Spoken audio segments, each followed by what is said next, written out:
안녕하세요. 오늘의 데일리 뉴스레터에 오신 것을 환영합니다. 1. 태평양의 섬 분쟁. 2. 영토를 한국으로 이전하기로 결정합니다. 3. 일본은 속수무책으로 제지했다. 한번 진실을 알아봅시다. 태평양 북서부에 위치한 작은 섬. 조용한 이 섬이 강대국들의 대결 장소가 되었습니다. 섬의 주인이 되기 위해 러시아와 일본은 치열한 신경전을 펼치고 있죠.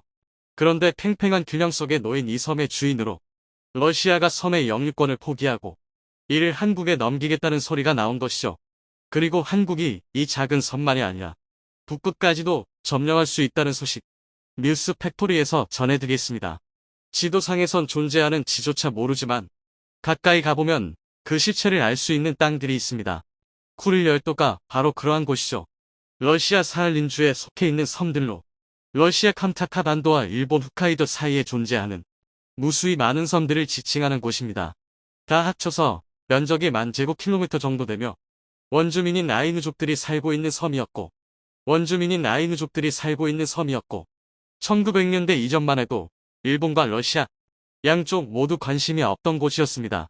하지만 20세기 들어 이 지역은 쿠릴 열도의 지정학적 위치가 영토 분쟁의 핵심이 되었습니다. 일본 입장에서는 러시아를 견제하면서 동시에 군사기지를 건설할 수 있는 지역이고 러시아 입장에서는 반대로 일본을 견제하면서 태평양 진출의 교두보를 만들 수 있기 때문입니다. 그렇게 양쪽 모두 치열하게 쿠릴 열도가 자신의 땅이라고 주장했습니다. 현재 영토 분쟁의 핵심 지역인 남쿠릴 열도 4개 섬은 러시아가 실제로 차지하고 있습니다. 러시아 대통령 푸틴은 일본의 쿠릴 열도를 반환하는 계획 따윈 없다며 영토 보전에 대한 강력한 의지를 드러냈습니다. 러시아의 영토는 절대 일본에 넘겨줄 수 없다는 것이죠. 이에 질세라 일본은 2020 도쿄 올림픽 사이트의 쿠릴 열도를 자국 영토라 표시하며 러시아와 맞불을 놓았습니다. 러시아는 이례적으로 이번 표기 사건에 분노를 드러내며 올림픽 보이콧까지도 고려한다고 답변하며 일본에 정정 요구를 보냈고 일본은 이를 무시하는 치열한 신경전을 펼쳤습니다. 이런 치열한 다툼 속에서 충격적인 소식이 들려왔습니다. 바로 쿠릴 열도를 한국에 판매하자는 계획이죠. 이 같은 사실에 일본은 충격에 휩싸였습니다. 사실 러시아가 강경하게 영토 주장을 하고 있지만 러시아는 현재 내부 부채로 인해 쿠릴 열도를 운영할 자금이 없는 상황입니다. 이미 90년대 러시아는 1998년 모라토리움을 선언하면서 경제적 파탄 상태에 빠진 바 있었죠. 한국이 경협차관 14억 7천만 달러를 빌려주면서 러시아 경제가 잠시 숨을 쉬었을 정도로 러시아 경제는 파탄난 상태입니다. 내심 한국이 쿠릴 열도를 가져가 주길 바랬습니다. 실제로 몇 년 전 러시아가 쿠릴 열도 개발 추진 사업을 벌였을 때 가장 먼저 연락한 나라가 바로 대한민국이었습니다. 빅토르 바사르긴 러시아 지역개발부 장관은 한국의 투자자들에게 투자 프로젝트 목록을 넘겼다고 말하며 한국이 프로젝트에 우선 참가자가 되길 바랬던 적도 있었죠. 사할린 주지사 역시 쿠릴 열도 개발에 한국의 참여가 있길 바란다며 무엇을 위한 투자리? 의욕적으로 한국의 참여를 독려했습니다. 쿠릴 열도 개발 프로젝트는 17개 인프라 시설을 확충하고 100km에 달하는 도로의 개보수와 아스팔트화를 중점으로 두고 있는 사업으로 사할린섬 근대화를 위한 초석으로 평가받는 대규모 사업이었습니다. 중요한 기간 사업에 한국이 참여하길 바랬다는 것은 한국이 자금이 풍부했던 탓도 있고 건설의 노하우가 있었던 탓도 있었지만 사할린섬에 거주하고 있던 한인들의 영향력도 있었습니다. 사할린섬에는 일제강점기 시절 일본의 통치를 피하기 위해 넘어온 한인들이 부락을 이루며 살았습니다. 인원이 늘어나면서 사할린섬을 비롯한 쿠릴 열도에 한인들이 차지하는 비중이 늘어나기 시작했죠. 덕분에 한국의 참여에 주민들이 반대하지 않을 수 있었고 러시아 정부도 적극적으로 한국의 개입을 원했던 것입니다. 이런 역사적 배경이 있었기에 러시아 정부가 한국에게 쿠릴 열도를 판매하는 계획을 세울 수 있었던 것입니다. 러시아 입장에선 쿠릴 열도를 판매하면 그 돈으로 자국이 진 빚을 갚을 수 있게 되고 한국 입장에서는 태평양과 북극 항로를 내다볼 수 있는 두 국가 모두 이득이라고 할 수 있죠. 쿠릴 열도에 거주하고 있는 한인들을 한국인으로 편입시킨다면 섬 유지 역시 어렵지 않습니다. 무엇보다도 한국 입장에서 가장 좋은 점은 북극까지 내다볼 수 있는 군사기지를 세울 수 있다는 점입니다. 최근 북극 항로에 대한 각국의 관심이 뜨거운 상황인데요. 러시아와 미국은 물론이고 심지어 중국과 일본까지도 북극 항로 선점 경쟁에 뛰어들었습니다. 북극 항로를 이용한다면 기존 항로보다 몇천 킬로미터는 줄어든 거리를 이동할 수 있게 물류 공급에 유리한 고지를 차지하게 됩니다. 더군다나 북극에 잠들어 있는 석유는 물론이고 각종 귀금속 개발까지도 노려볼 수 있게 되어 미래 국가 경쟁력에 있어 중요한 사업이죠. 이제까지는 한국이 북극 항로 경쟁에 뛰어들 명분이 없었으나 쿠릴 열도를 한국이 가지게 된다면 명분은 물론이고 실제적인 이익까지 차지할 수 있게 러시아의 판매를 거절할 이유가 없게 됩니다. 또한 쿠릴 열도 인프라 사업이 성공적으로 마무리된다면 쿠릴 열도를 거치는 대륙 횡단 열차 사업까지 바라볼 수 있는데요. 기존에는 북한이라는 방해물 때문에 시베리아 횡단 열차를 통한 철도 사업이 불가능했습니다. 그런데 한국이 쿠릴 열도를 병합해 한국 땅으로 삼는다면 쿠릴 열도로 시작되는 기차 선로를 건설해 러시아 모스크바는 물론이고 베링 해협까지 연결하는 알래스카 횡단 철도까지 건설할 수 있습니다. 물류 사업을 통한 동북아시아 허브 창구로서 한국이 일본을 제치고 중심 국가로 거듭날 수 있게 되는 셈입니다. 러시아도 횡단 열차를 통한 혜택을 볼 수 있게 쿠릴 열도 판매로 한국과 러시아 모두 이득을 볼 수 있는 상황이죠. 러시아의 쿠릴 열도 판매 계획이 세워나오자 일본은 다급하게 쿠릴 열도 문제를 해결하기 위해 러시아의 쿠릴 열도 2개 섬을 포기할 수 있다고 말하며 다급하게 러시아의 마음을 달래려는 움직임을 보였습니다. 블라디미르 푸틴 러시아 대통령과 전화통화로 남쿠릴 열도 4개 섬 중 쿠나시르 섬과 이투루프 섬의 영유권을 포기하고 러시아와 영토 문제 갈등을 조속히 매듭짓고 싶다는 의사를 밝혔습니다. 한국이 쿠릴 열도를 차지한다면 일본 입장에서 난감할 수밖에 없기에 섬을 포기해서라도 러시아와의 영토 갈등 문제를 해결하겠다는 일본의 의지가 드러난 행동이라 볼 수 있습니다. 그만큼 일본은 한국을 의식하고 있는데요. 특히나 쇠빙선 기술에서도 탁월한 기술을 보유한 대한민국이 쿠릴 열도까지 차지한다면 북극 항로까지도 한국이 장악할 수 있다는 예측 때문에 일본은 필사적으로 쿠릴 열도 협의를 매듭지으려 하고 있죠. 한국 입장에서는 아쉬울 것이 없는 상황입니다. 러시아가 쿠릴 열도를 넘겨준다면 그것만으로도 한국에게는 큰 이득이면서 한국은 너무나도 유리한 패를 쥐게 되었습니다. 곧놀이 패를 쥔 한국이 앞으로 세계 최강대국의 위치를 유지하길 바라며 북극 항로도 한국이 장악해 최근 한국은 고성능 전략 무한항공기 더스프 모델의 실물을 공개했는데요. 대한항공의 중고도 무인기는 이라크와 아프가니스탄전에서 활약했던 미국의 중고도 무인기 MQ-9 리퍼와 맞먹는 크기 및 성능을 갖췄는데요. 더스프 모델은 전장 13m, 전고 3m에 전폭은 무려 25m의 크기를 자랑하는데요. 2013년부터 개발에 착수한 더스프는 2021년에 시험평가를 마무리했으며 올해의 개발 완료를 목표로 하고 있는데요. 5,700kg의 최대 이륙중량, 시속 360km의 최대 속도, 500km의 운용 반경으로 20시간 운용이 가능한 중고도 무인기로 알려졌습니다.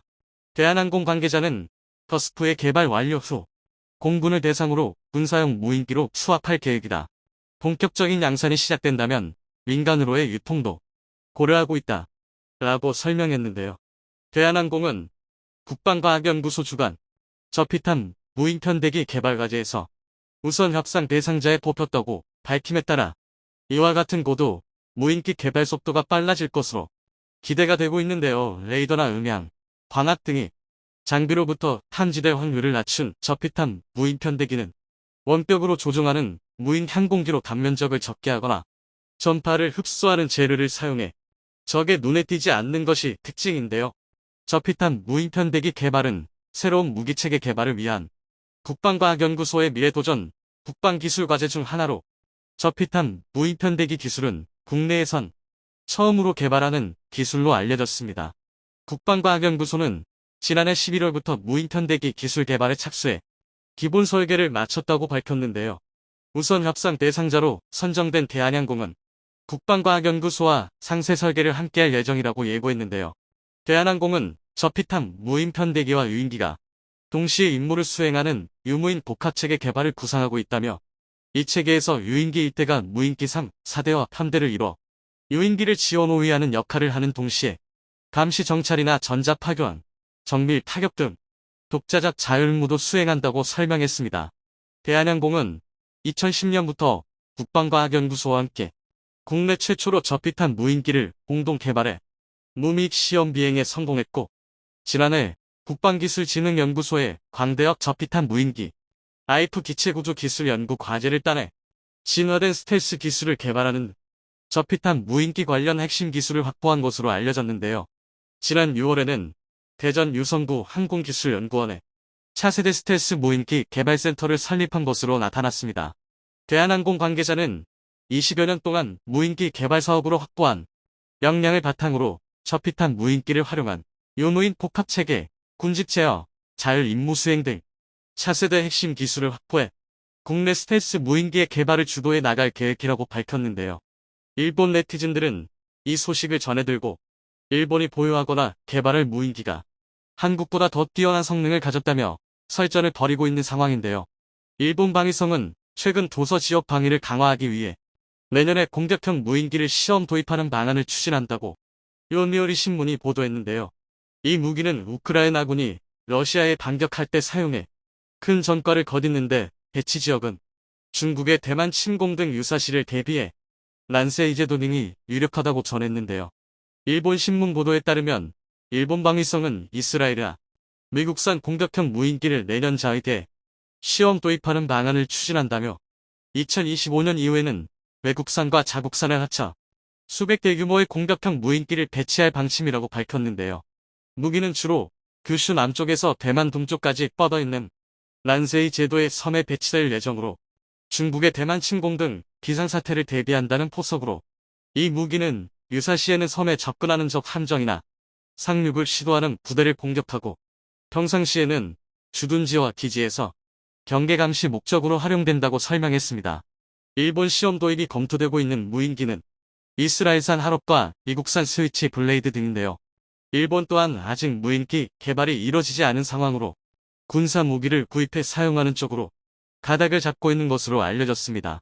하롭은 길이 약 2.5m에 항속시간이 9시간으로 긴 것이 특징으로, 스위치 블레이드는 길이 약 36cm로 휴대하기 쉽지만 항속시간은 15분으로 짧기 때문에요. 둘 다 표적을 찾아내 직접 부딪혀 파괴하는 자폭 방식으로 공격하게 되는데요.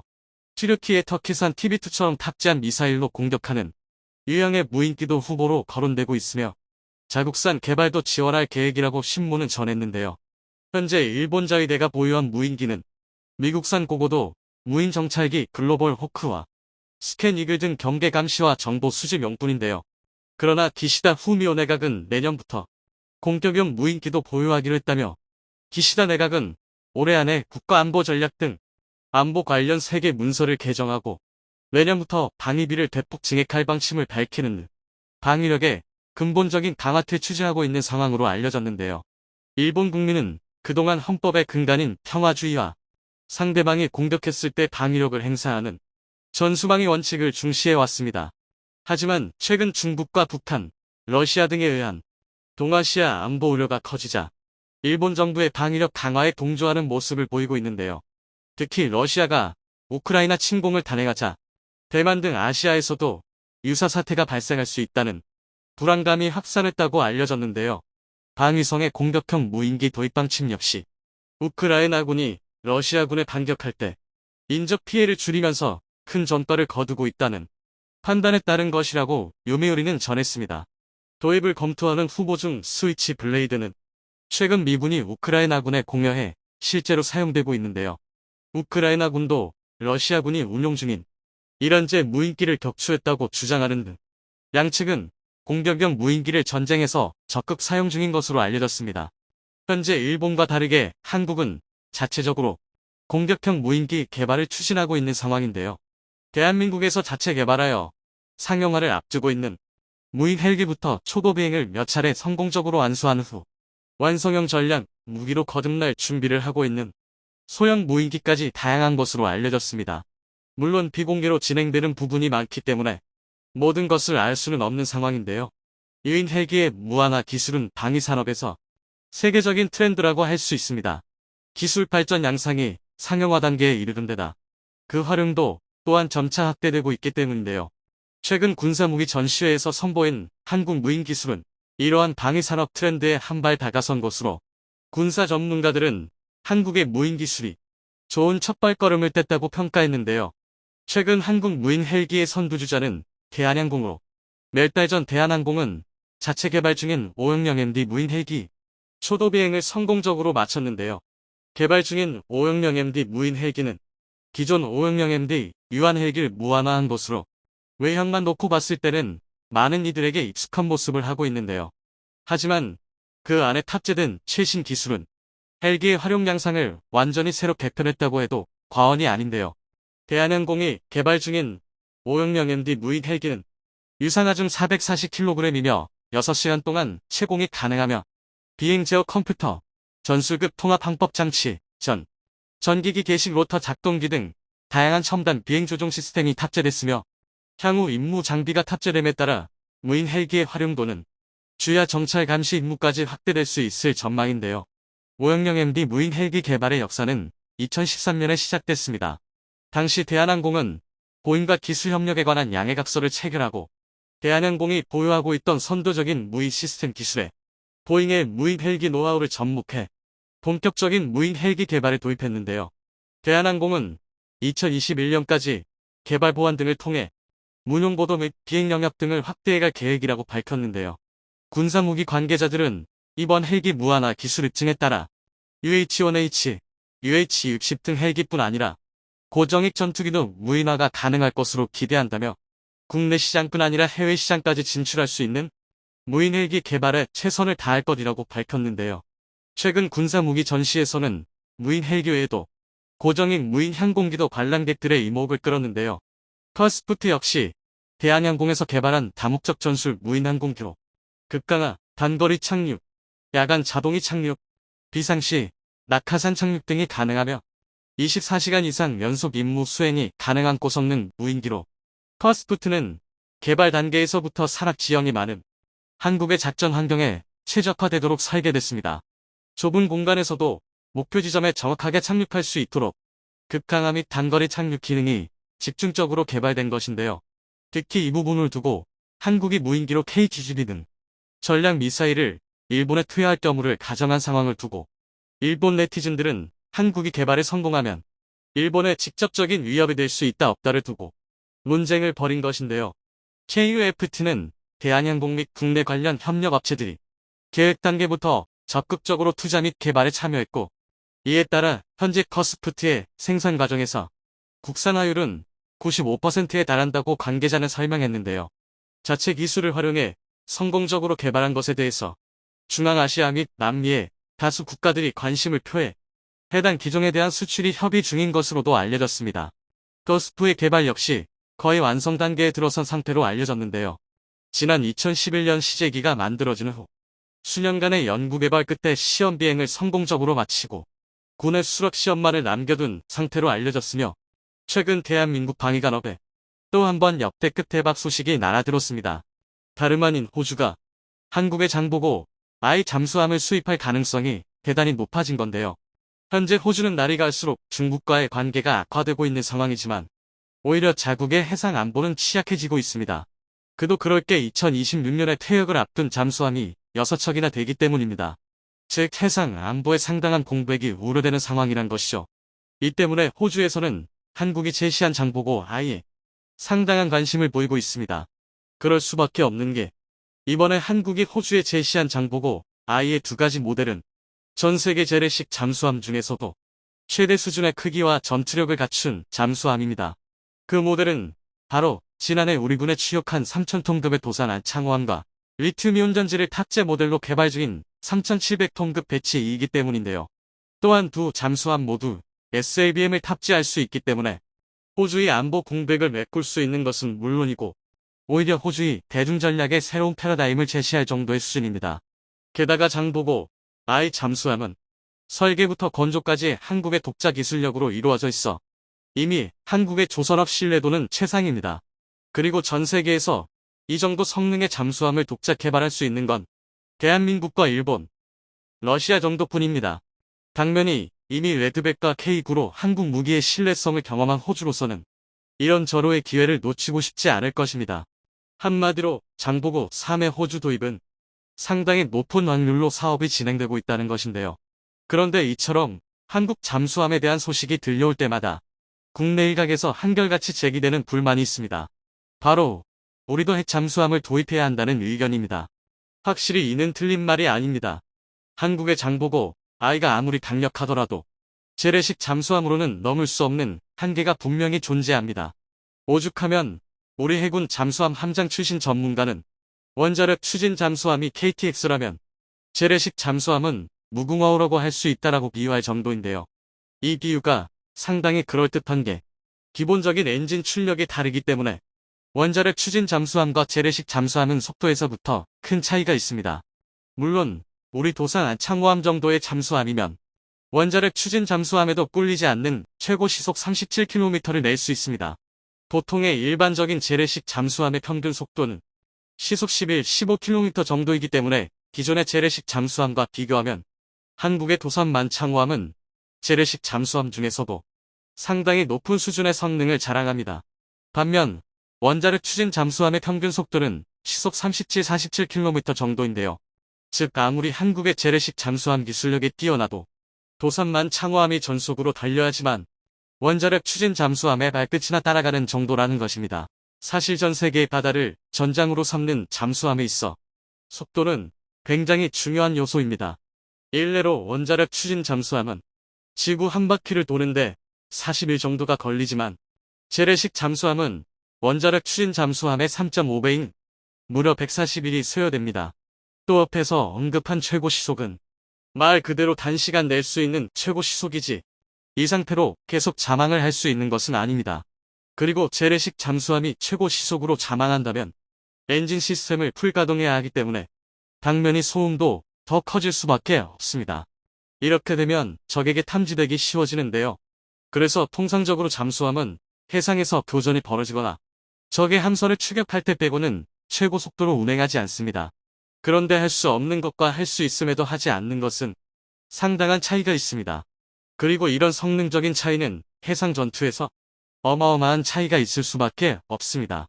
비록 운항 속도 면에서는 비슷하다고 하더라도 원자력 추진 잠수함은 동력원이 원자력인 만큼 연료 보급이 필요하지 않는 반면 재래식 잠수함은 지구력이 떨어져 중간중간에 반드시 작전 경로에 기항기지를 따로 두어 연료를 재보급해야 합니다. 그렇기 때문에 운항 속도는 같더라도 실제 작전 수행 속도는 재래식 잠수함이 떨어질 수밖에 없습니다. 그리고 잠수함의 상징이라고 할 수 있는 자막 능력도 재래식 잠수함에 비해 원자력 추진 잠수함이 월등히 높습니다. 재래식 잠수함의 최대 자망 기록은 도산 안창호함이 세운 3주이지만 원자력 추진 잠수함은 이론적으로 무한히 자망할 수 있습니다. 또 무장 탑재량에서도 차이가 나는데요.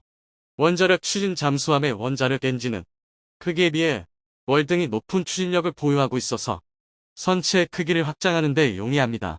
반면 재래식 잠수함의 디젤 엔진은 추진력에 한계가 있어 선체의 크기에도 제약이 많습니다.